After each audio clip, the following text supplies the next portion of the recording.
Top quality और consistent performance के लिए सिर्फ सिल्वर पंप नाम याद रखना।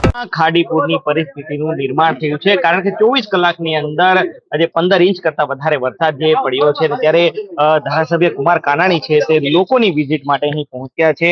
લોકોના ઘરે જઈને તેઓ વિઝિટ કરી રહ્યા છે. સાહેબ, વિઝિટ કરવા માટે આવ્યા છો, તકલીફ ભર્યો વિસ્તાર છે, દર વર્ષે આ પરિસ્થિતિ થાય છે, લોકોનું શું કહેવું છે? જે રીતે સુરત શહેરની અંદર અને ઉપરવાસમાં ઉનાધાર વરસાદ 2 દિવસ પડી રહ્યો છે, એના કારણે ખાડીપુરની પરિસ્થિતિ ઊભી થઈ. સરથાણા, ચીમાડા જેવા વિસ્તારમાં ખાડી કાંઠાના સોસાયટીઓ છે, એમાં સવારે વહેલા 5 વાગ્યાથી પાણી આવવાના શરૂ થયા. લોકોના ઘરમાં પાણી ઘૂસ્યા, લોકો સામાન ફેરવી રહ્યા છે. એવા સમયે સોસાયટીની અંદર લોકોને હું જઈને મળ્યો છું.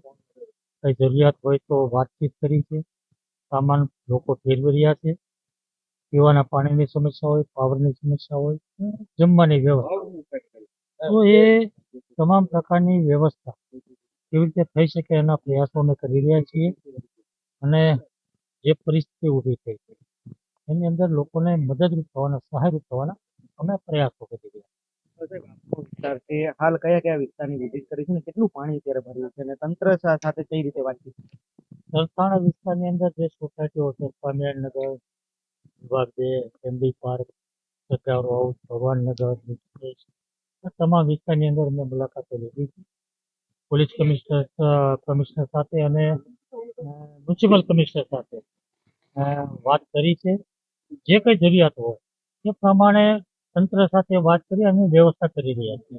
તંત્ર ક્યાં ઊણું છે? ખાડીનું ડ્રેજિંગની વાત હતી, ગયા વર્ષે કીધું હતું કમિશનરે કે આ વખતે ખાડીપુરની સમસ્યા નહીં હોય. ફરીથી આ જ પરિસ્થિતિ, દર વર્ષે લાખોનો ખર્ચો જતા પરિસ્થિતિ ક્યાં? અધિકારીઓનું ક્યાં ઉણપ રહી ગઈ? હું ચોક્કસપણે માનું છું કે જે રીતે ખાડીનું ડ્રેજિંગ થવું જોઈએ, સાફ સફાઈ થવી જોઈએ, આ વારંવાર પ્રશ્ન દર વર્ષે આવે અને દર વર્ષે તંત્ર દ્વારા, વહીવટી તંત્ર દ્વારા કહેવામાં આવે છે કે ખાડી સફાઈ થવાની છે, કરીશું, પણ યોગ્ય રીતે કાર્યવાહી ન થતી હોય એવું મને ચોક્કસપણે લાગે છે. કારણ કે જે રીતે ગંભીરતાથી પ્રશ્ન હલ થવો જોઈએ એ થતો નથી. ખાડીનો પ્રશ્ન મુખ્ય આ છે. મેં મુખ્યમંત્રી સાથે પણ વાત કરી છે. 240 કરોડ રૂપિયાનું ગ્રાન્ટની વાત પણ થઈ છે, મંજૂર કરવામાં પણ પ્રયાસો થઈ રહ્યા છે.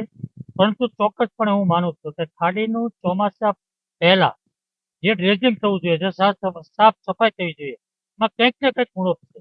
અધિકારીઓની 100% બેદરકારી છે, કોઈ ગંભીરતા નથી, એનું આ પરિણામ. એમને સ્પષ્ટપણે કહ્યું કે અધિકારીઓની ક્યાંક બેદરકારી રહી ગઈ.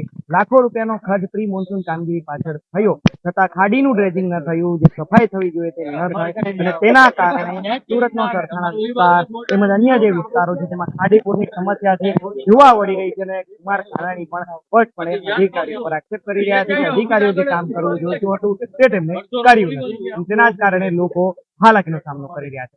કેમેરા પર્સન કેસી વઘાસિયા સાથે મિત્રો પાપરા ન્યૂઝ કેપિટલ સુરત.